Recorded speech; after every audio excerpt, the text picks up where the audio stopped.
नमस्कार, मैं हूं आपके साथ आदित्य शुक्ला। मध्य प्रदेश में लोकसभा प्रत्याशियों के नाम पर अंतिम मोहर लगा दी गई।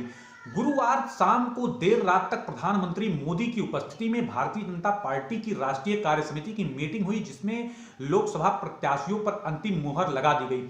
उत्तर प्रदेश के प्रत्याशियों पर भी अंतिम मोहर लगा दी गई, जिन प्रत्याशियों को लोकसभा चुनाव लड़ाना है। हमने अपने कल के विमर्श में आपको बताया था वो नाम, और आज हम मध्य प्रदेश में जिन प्रत्याशियों के नाम घोषित हुए हैं उनके नाम पर चर्चा करने वाले हैं कि इन संभावित प्रत्याशियों का नाम पहली लिस्ट में आ सकता है, जिसमें कुछ दिग्गज नाम है, कुछ वरिष्ठ नेता हैं। हालांकि लिस्ट अभी नहीं आई है, बस अंतिम क्षण में है अपने की लिस्ट 1 या 2 दिन में आ सकती है। लेकिन जिन नामों की हम चर्चा करने वाले हैं कि राष्ट्रीय कार्य समिति की मीटिंग में जिन नामों पर मुहर लगी है प्रधानमंत्री मोदी की उपस्थिति में, उनकी चर्चा करने वाले हैं। ये सूत्रों के मुताबिक ये खबरें आई हैं कि मध्य प्रदेश से इन प्रत्याशियों को इन लोकसभा सीट से उतारा जा सकता है। इसी कड़ी में जो नाम निकल करके सामने आए हैं उसमें ज्योतिरादित्य सिंधिया का पहला नाम निकल करके सामने आया है। उन्हें गुना लोकसभा सीट से चुनाव लड़ाया जा सकता है। हालांकि अभी लिस्ट नहीं आई है, बस 1 या 2 दिन के अंदर लिस्ट आ सकती है। लेकिन जो हम आपको नाम बता रहे हैं, ये सूत्रों के हवाले से खबरें आई हैं, ये नाम पहली लिस्ट में आ सकते हैं। और जिन लोकसभा क्षेत्र की हम बात कर रहे हैं वहां से इनको टिकट मिल सकता है। 100% ये उम्मीद बताई जा रही है। गुना लोकसभा सीट से ज्योतिरादित्य सिंधिया को टिकट मिल सकता है। हालांकि गुना लोकसभा सीट से अगली बार ये कांग्रेस पार्टी से चुनाव लड़े थे। भारतीय जनता पार्टी के केपी यादव ने इन्हें शिकस्त दी थी। उसके बाद 2020 में कांग्रेस की सरकार गिरा करके भारतीय जनता पार्टी में शामिल हो गए। इस समय केंद्रीय मंत्री भी हैं। तो इस बार गुना लोकसभा सीट से इन्हें टिकट मिल सकता है। दूसरे पर हम आ जाते हैं विदिशा से। विदिशा से पूर्व मुख्यमंत्री शिवराज सिंह चौहान को टिकट मिल सकता है। हालांकि मध्य प्रदेश राज्य लोकसभा के नजरिए से बहुत ज्यादा महत्वपूर्ण हो जाता है। तीनों राज्य, चाहे वो मध्य प्रदेश हो, छत्तीसगढ़ हो, राजस्थान हो, क्योंकि चंद महीने पहले ही अभी यहां पर विधानसभा चुनाव हुए।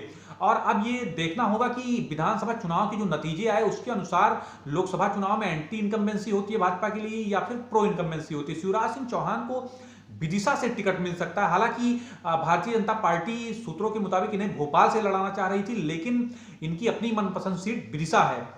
उसके बाद हम बात कर लेते हैं ग्वालियर से नरोत्तम मिश्रा को चुनाव लड़ाया जा सकता है। इनके नाम पर टिकट फाइनल हो सकता है। जो कार्य समिति की मीटिंग हुई है उसमें ऐसी चर्चा, जो सूत्रों के हवाले से खबर आई है कि नरोत्तम मिश्रा को ग्वालियर से टिकट दिया जा सकता है। नरोत्तम मिश्रा जो कि पूर्व गृह मंत्री रहे हैं जो है मध्य प्रदेश के, और इस बार वो विधानसभा का चुनाव हार गए थे, लेकिन उन्हें इस बार ग्वालियर से टिकट मिल सकता है। इसी कड़ी में इंदौर से रमेश मेंदाला को टिकट मिल सकता है। मंडला से फग्गन सिंह कुलस्ते को मिल सकता है। हालांकि बहुत वरिष्ठ नेता है फग्गन सिंह कुलस्ते।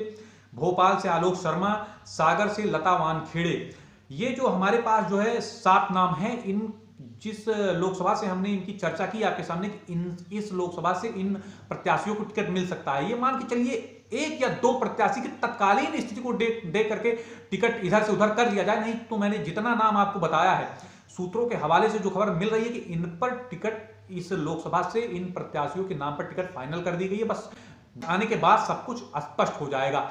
हालांकि जो कुछ संभावित प्रत्याशी है, चाहे उत्तर प्रदेश के हों, राजस्थान के हों, दिल्ली के हों या फिर छत्तीसगढ़, झारखंड, पश्चिम बंगाल के, जो संभावित प्रत्याशी हैं, सूत्रों के हवाले से जो खबर आ रही है कि इनको यहां से टिकट दिया जा सकता है। जैसे उत्तर प्रदेश के बात कर लें, पवन सिंह भोजपुरी के स्टार हैं, वो भी भारतीय जनता पार्टी से टिकट की उम्मीद में थे। तो ऐसा बताया जा रहा है कि उन्हें शत्रुघ्न सिन्हा की जो सीट है पश्चिम बंगाल आसनसोल, वहां से लड़ाया जा सकता है। क्योंकि इसका एक कारण है कि पूर्वांचल की सीट उत्तर प्रदेश में, चाहे बिहार की आरा हुआ या कोई और सीट हुआ, वहां से लड़ाया जा सकता था। लेकिन इन्हें आसनसोल से इसलिए लड़ाया जा रहा है कि बिहार और उत्तर प्रदेश के बहुत से लोग आसनसोल में रहते हैं, जिसे ही देखते हुए ममता बनर्जी ने अपनी पार्टी से शत्रुघ्न सिन्हा को टिकट दिया था और उन्हें जीत भी हासिल हुई। इसलिए एक भोजपुरी स्टार को शत्रुघ्न सिन्हा के सामने उतारा जाएगा और यह पूरा प्रयास रहेगा कि इस बार आसनसोल पर फतेह हासिल की जाए। तो पवन सिंह का वहां से टिकट फाइनल हो सकता है। और तमाम जो टिकट फाइनल होने हैं, बस 1 या 2 दिन में भारतीय जनता पार्टी की पहली लिस्ट आ जाएगी। क्योंकि इस बार जो नारा है, अब की बार 400 पार, तो मोदी सरकार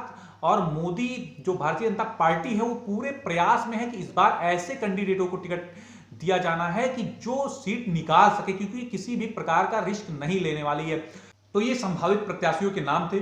इसी प्रकार के विश्लेषण के लिए आप हमारे चैनल राजनीतिक विमर्श को अवश्य सब्सक्राइब करें। नमस्कार।